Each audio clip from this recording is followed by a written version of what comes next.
Hi there, it's Louise here with you of Timeless Craft Mama, and today I'm sharing a scrapbook layout process video with you created for the Scrapbook Boutique May 2016 mood board. My layout was somewhat of a challenge for me.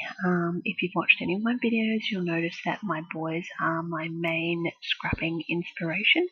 But I really enjoyed getting out of my comfort zone on this one and scrapping some of the photos that have probably been pushed to the side a little bit.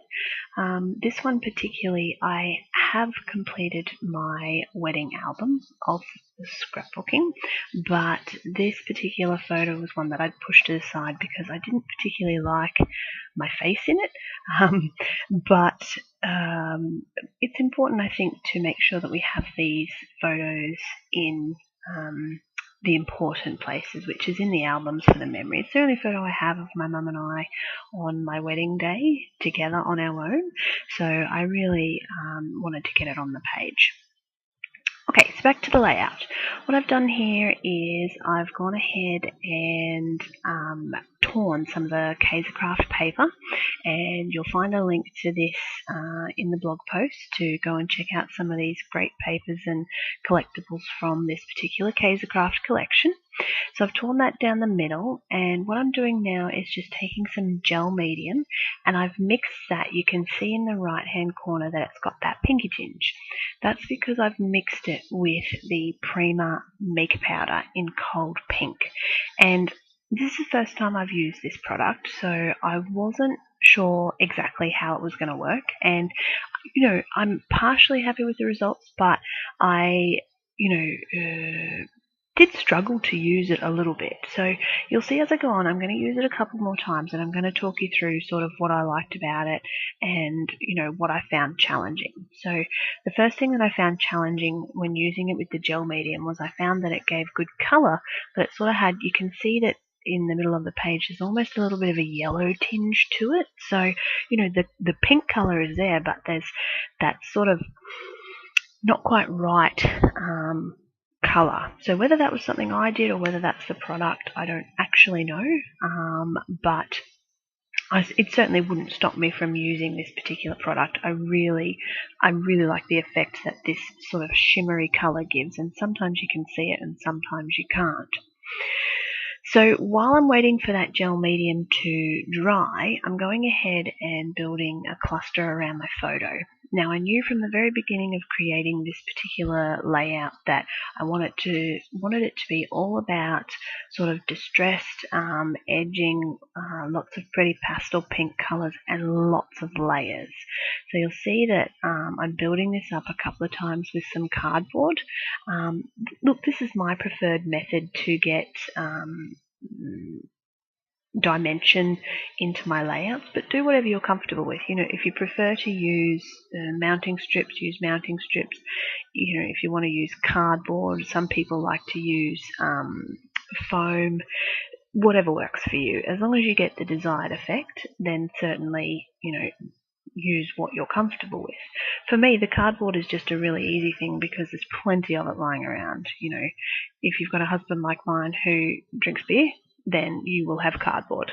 If you get Happy Mail from your scrapbook suppliers and you've got an excess amount of 12 by 12 pizza boxes sitting around, then you will have cardboard. So that's just my way of creating dimension. So I'm going to have a look at building some more layers in this particular layout. And the next thing I'm going to do is take this Kaisercraft stencil, and I'm going to put some modelling paste through it first, just plain. Then what I wanted to do was I wanted to see if I could colour the modelling paste with that Mica powder. And the short answer is no, because I really didn't feel like, even though I added quite a bit of powder and you can see that that pinky colour is there off to the right, I felt like when it dried it wasn't really the desired effects that I wanted. It didn't have much change as far as colouring was concerned. Now, that could be, again, a result of the products that I used, because I did use Liquitex modelling paste as opposed to the Prima product. So I'm going to get my hands on some more of the Mica powder and some of the Prima texture paste and just see if the results change in any way. So once that's dried, I'm looking at more layers to add to this particular cluster that I'm building. So I cut a few things up, pull some of the collectibles out, have a bit of a look at them, have a bit of a fiddle around with the way I want them to sit. Now you can sort of see that I'm building this layout from that sort of right hand top down towards that left hand, where I'm going to have sort of more of a cluster going on. So what I do when I'm creating a layout is I'll sort of put a few things around on the page, fiddle around, look for a few more things, make sure I'm happy. I might rejig it a little bit, and sometimes I'll just think, you know what, that's good, I like that, I'm going to stick it down. I've recently started to read some people whose whole theory on art revolves around there's no right or wrong and don't overthink it. So for me lately, what I'm trying to do, and it's really hard when you've been the type of scrapbooker where you've liked things a certain way and you sort of get stuck in a style and you do things a certain way, to get out of your comfort zone and to not overthink things.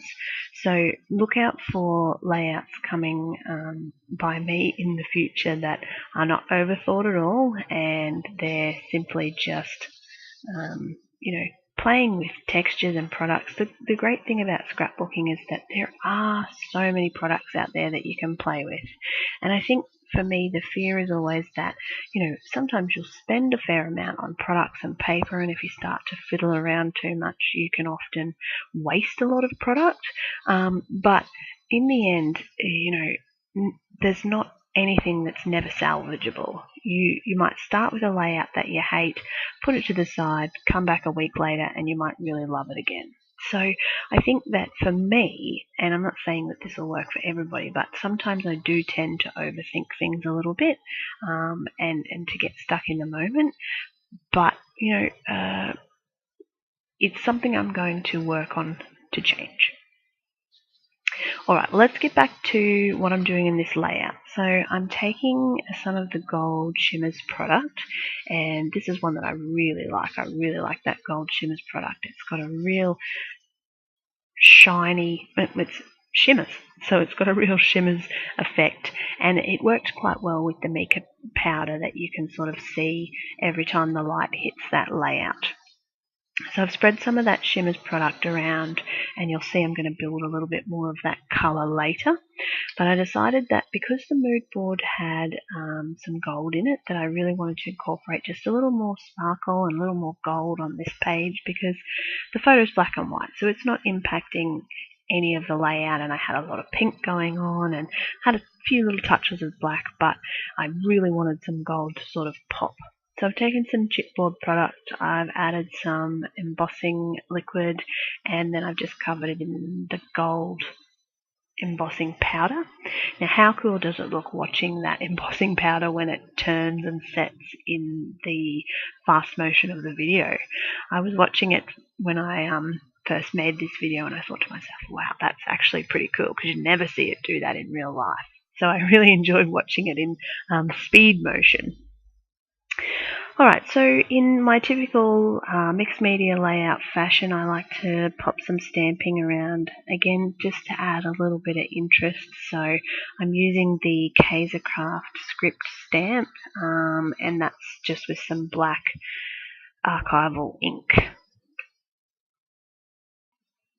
Now while I'm working on this little cluster of embellishments down in the bottom left, I have to tell you that I find flowers very difficult to work with. I don't often have cause to put flowers on a boy's layout, so for me, having something that's quite pretty and floral, it's a challenge, and I enjoyed this layout, and I'm really pleased with the result that I've gotten, because it is so far out of my comfort zone as far as it's, pinks for a start, which is already a challenge for me because I don't use a lot of pink.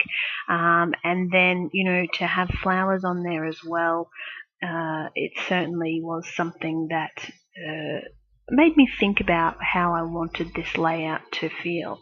And I actually enjoyed it. I enjoyed the final result of seeing the page that I'd put together and the prettiness of it. So definitely enjoyed myself, and in future I'm going to not restrict my colour choices because, despite the fact that I primarily scrapbook my boys, pink it's a pretty colour and I really enjoyed working with it. So I think that in the future I'm going to start not being so strict with my colour choices.